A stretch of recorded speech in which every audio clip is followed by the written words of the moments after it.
যে জুলাই মাসের একটি বিশেষ দিনে ছাত্ররা স্লোগান দিয়েছিল, তুমি কে আমি কে রাজাকার রাজাকার। যখন মানুষ তাদের আসল চরিত্র ধরে ফেলেছিল, তখন সুর পাল্টিয়ে তারা স্লোগানের মধ্যে আরেকটি অংশ যুক্ত করে দিয়েছিল। সেটি হলো, কে বলেছে স্বৈরাচার স্বৈরাচার। দর্শক শ্রোতারা, জুলাইয়ের একই দিনে 2026 সালে এই ছাত্ররা আবার রাস্তায় স্লোগান দিচ্ছে, তুমি কে আমি কে, ফার্মের মুরগি ফার্মের মুরগি। কে বলেছে শিক্ষামন্ত্রী শিক্ষামন্ত্রী। আপনারা কি কোনো যোগসূত্র খুঁজে পাচ্ছেন? যে শেখ হাসিনা, প্রধানমন্ত্রী শেখ হাসিনা রাজাকারের নাতিপুতি বলার পরপরই তারা এই জামাতি জঙ্গিরা, জামাত শিবিরের জঙ্গিরা এটিকে ক্যাশ করে বা পুঁজি করে ব্যবহার করে শেখ হাসিনার পতন ঘটিয়েছিল। তারা কি একই কর্মকাণ্ডে আবারও লিপ্ত হয়েছে? এ বিষয়টা ভাবতে হবে। হয়তো এটি ছাত্রদের একটি যৌক্তিক আন্দোলন, কিন্তু এই আন্দোলনকে কুড়া বিরোধী আন্দোলনের মতো কারা ক্যাশ করে সরকার পতনের আন্দোলনে তাদেরকে নামালো? এ বিষয়টি ভাবতে হবে। ফার্মের মুরগি তুমি কে আমি কে, ফার্মের মুরগি ফার্মের মুরগি, এটা তাদের মুখে কে তুলে দিল? তারা নিজেরা বের করেছে, নাকি জামাত শিবিরের বা এনসিপির এরা ঘিয়ে আগুন ঢালার জন্য এই কাজটি করেছে? এগুলো কিন্তু খতিয়ে দেখতে হবে। তারা কিন্তু বসে নাই। প্রধানমন্ত্রী শেখ হাসিনা যেদিন ঘোষণা দিয়েছেন যে 6 মাসে ডিসেম্বরে তিনি বাংলাদেশে আসবেন, ঠিক পরপরই এই ঘটনাটি ঘটতেছে। আমি আবারও বলছি, আমি ছাত্রদের আন্দোলনের সাথে একমত, কিন্তু এটি যাতে কুটা বিরোধী আন্দোলনের মতো ব্যবহৃত না হয়, আমার কাছে সেটি মনে হচ্ছে। আচ্ছা,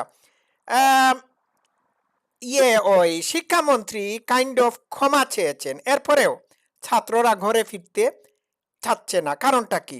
বিষয়টা এইরকম না যে শেখ হাসিনা কুড়া বিরোধী আন্দোলনের সব কিছু মেনে নেওয়ার পরেও তারা ঘরে ফিরে যায় নাই, পরে তারা তাদের দাবি এক দফাতে পরিণত করে। বিষয়টা কি এইরকম মনে হচ্ছে না?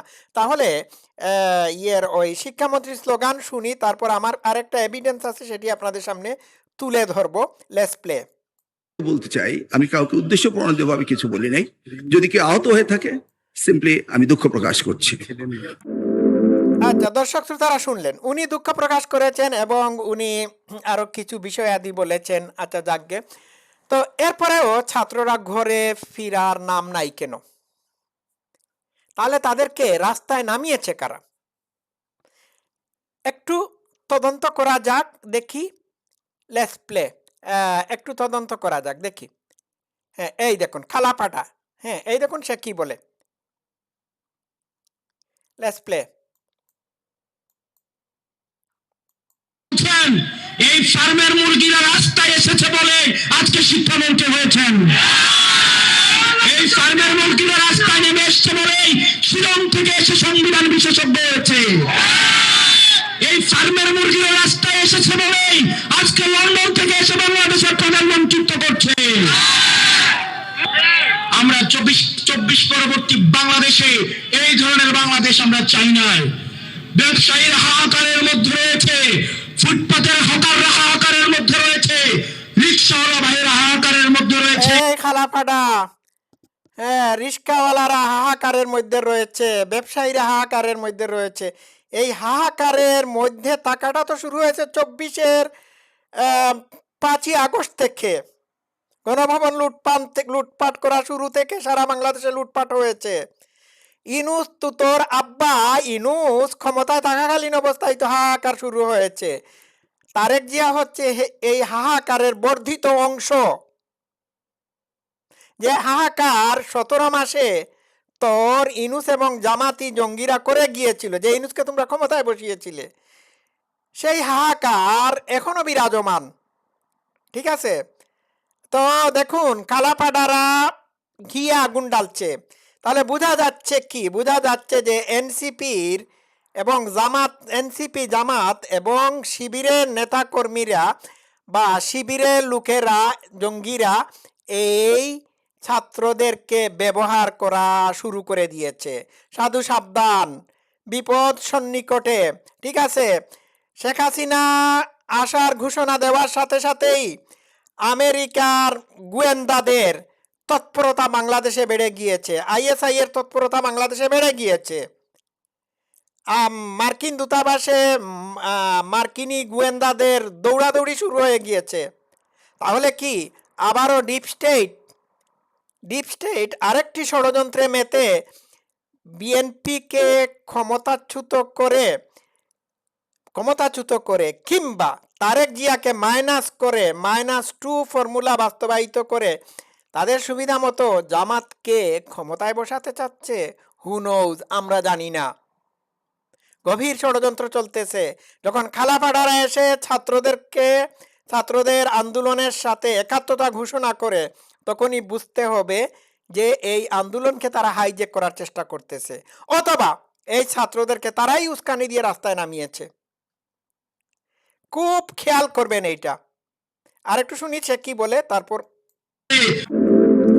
আচ্ছা, এর বক্তব্য শেষ। দর্শক শ্রোতারা, বাংলাদেশ, আপনারা ওয়ার্ল্ড কাপ খেলা দেখছেন না? ওয়ার্ল্ড কাপের মাঠে ফুটবল খেলা হচ্ছে, আন্তর্জাতিকভাবে ফুটবল খেলা হচ্ছে। বাংলাদেশ হচ্ছে বিশ্ব রাজনীতির ওয়ার্ল্ড কাপের ফুটবল মাঠ। এইখানে বিশ্ব মোড়লরা ওয়ার্ল্ড কাপের আয়োজন করেছে এবং এই ওয়ার্ল্ড কাপে ফুটবল খেলতেছে বিশ্ব মোড়লেরা। এই হচ্ছে আজকের বাংলাদেশ। হাহাকার, হাসলাম। এই হাহাকার তো তোরাই তৈরি করেছিস। মব জাস্টিস, মব লিঞ্চিং, মানুষের উপর অন্যায় নির্যাতন, অন্যায় আচরণ, নির্যাতন, নিপীড়ন, এইগুলো তো তোদের দ্বারাই শুরু হয়েছে। এই হাহাকারের জন্মদাতা তো তোরাই। ঠিক আছে, তো তাদের প্ল্যান হচ্ছে 3 মাসের ভিতর তারেক জিয়াকে সাইজ করবে, এমনকি তারেক জিয়াকে মেরেও ফেলতে পারে। বুঝতে পারছেন? সবাই ভালো থাকবেন, সব কিছু অবজারভেশনের মধ্যে রাখবেন। আজকে এই পর্যন্ত থাকুক। Love you all.